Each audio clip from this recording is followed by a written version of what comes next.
the front room was Juan Vargas, who's now a congressman in Congress. So an astronaut, a congressman, and me, all coming from a small town. And those are the stories you don't always see. And that's what we're going to see tonight. So I'm going to bring our first guest tonight is Pilar Marrero. One thing about Pilar, I traveled with her to Israel. We were invited by the Israeli government. We went to Israel and looked at as journalists. Pilar has been amazing. She works for La Opinión and for Anglo's LA Opinion. She works for that newspaper. And what's great about it is I just saw the May Day marches just came out. The LA Times said one thing. La Opinión said unity, immigrants, very positive. LA Times, the police kept order. Not saying why they're out there marching, what it means to them, what does it mean to the Latino community when we have a president in office that's saying the things they're saying, what does it mean with the ICE raids and all those thousand things. But the LA police kept order. That's the wrong narrative. That's why we bring people like Pilar here. Pilar wrote a book for Paul Rev Macmillan, published the first book called Killing the American Dream. She's an expert on immigration. She's one of the best reporters out there. With great pleasure, Pilar Marrero, take a look at this little clip.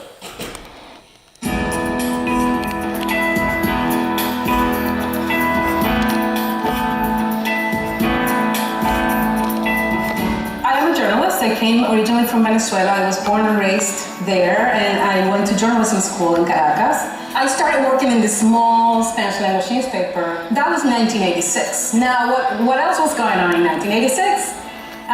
The amnesty law. The Democrats and Republicans were able to come together to pass this law. Now, today this sounds like a myth. This opinion about immigration among the American public changes depending on the moment, and it also depends on who you ask. What part of the country today, most of the American public see immigration as positive, and they support immigration reform that includes a legalization program. Politics and politicians are usually out of step. This is an issue that is very easy to use politically and electorally. It's much easier to say I'm going to build a wall than to explain how you're going to create jobs. Ladies and gentlemen, Pilar Marrero.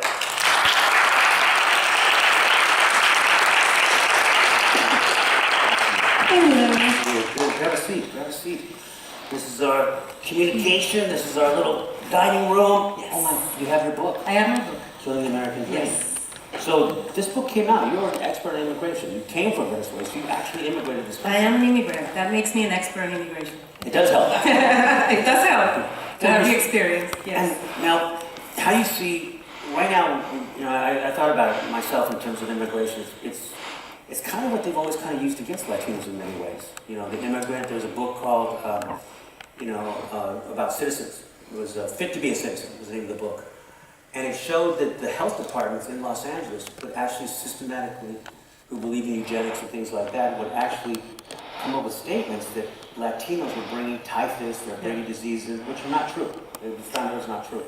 Funny enough, I think it just precedes Mexicans. I mean, from the start of this country, there's been immigrants that come here, and the founding fathers, for example, they came here and they established the country.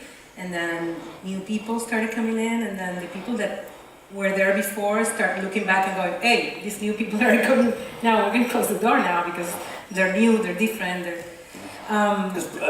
Benjamin Franklin hated Germans because he said that Germans were going to Germanize everything. They weren't going to learn the English language. They're going to, exactly the same things that they say today about Latinos, they used to say about Germans, and other waves of immigrants came, and then the Irish and the Italian came, and they were Catholic, and that was a disaster because the Pope was going to take over the country.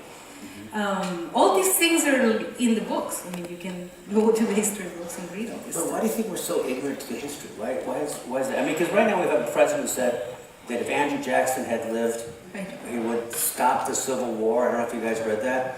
The truth is, Andrew Jackson was a slave owner. He would have been on the side of the South. So we have a president who doesn't know much about history. He just makes it up as he goes. He's kind of an improv.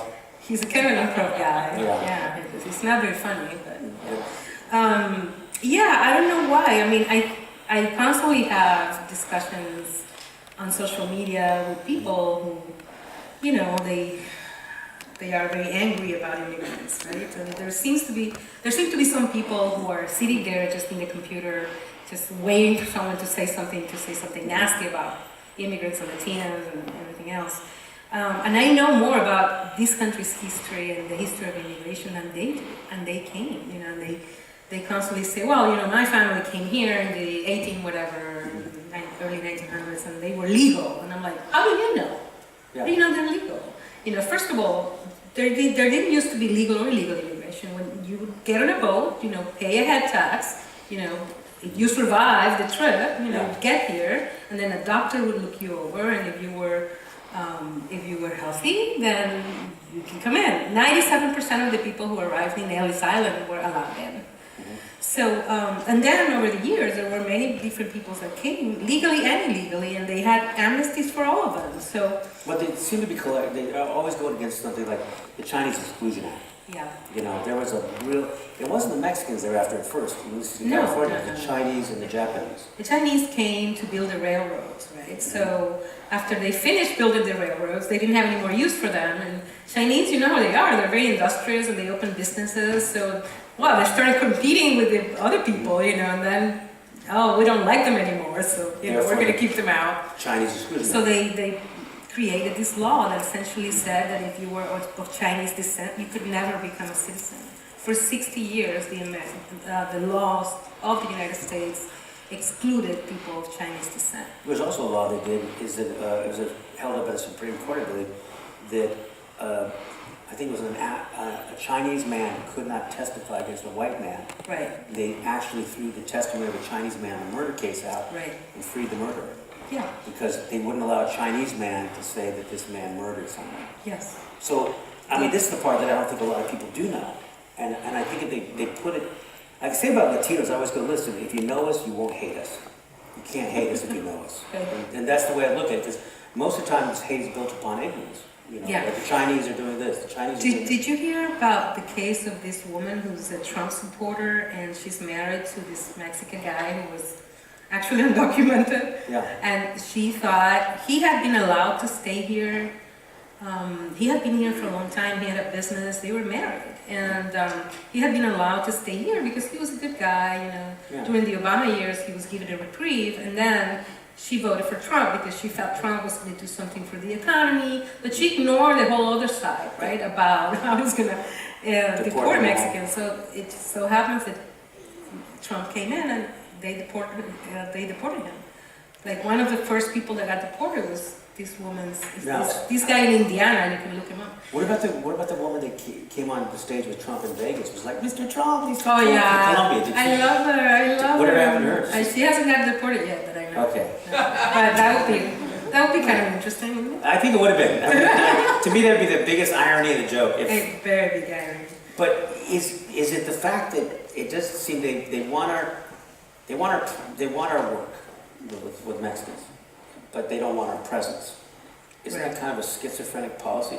Do you think President Obama, and I know this comes up a lot, in his first years could have done immigration reform? He could have. And why He did chose not to. And why did he chose not to? He had, it wasn't a priority for his base, the people that voted for him.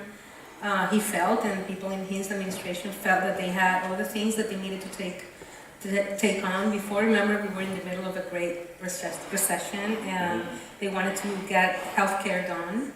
And people like Ralph Emanuel, who later became the Chicago mayor, they felt like immigration could be pushed back because Latinos as a constituency are always taken for granted.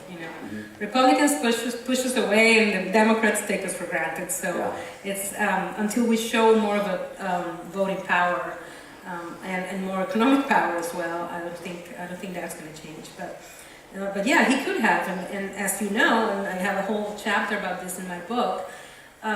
He deported more people than any other president in history, but Republicans never conceded that point. They always talked about Obama as someone who had open borders and who allowed all the Mexicans in and everyone else. And the reality is that he was very tough on immigration, and he really implemented a lot of the laws that had been passed in the last 25 years, during the Clinton era, etc. I was at Marietta when the undocumented students, or undocumented minors were there. And, Yes. and I covered that, and I remember, writing a report about it. What's tragic to me was, I remember being in a situation where I was being mobbed by both sides. And Yeah. there I was, they didn't know what I was doing. I don't look exactly Mexican, classically Mexican to some people, even though I'm 100% Mexican. I'm güero, and, if there's any Anglo, güero just means tall, good-looking Mexican male. It's just a frame, so I'm güero. And they didn't know, so there I'm in the middle of this almost a riot, and there's people on the one side, the right-wing people on the left wing, and there's a man, he has a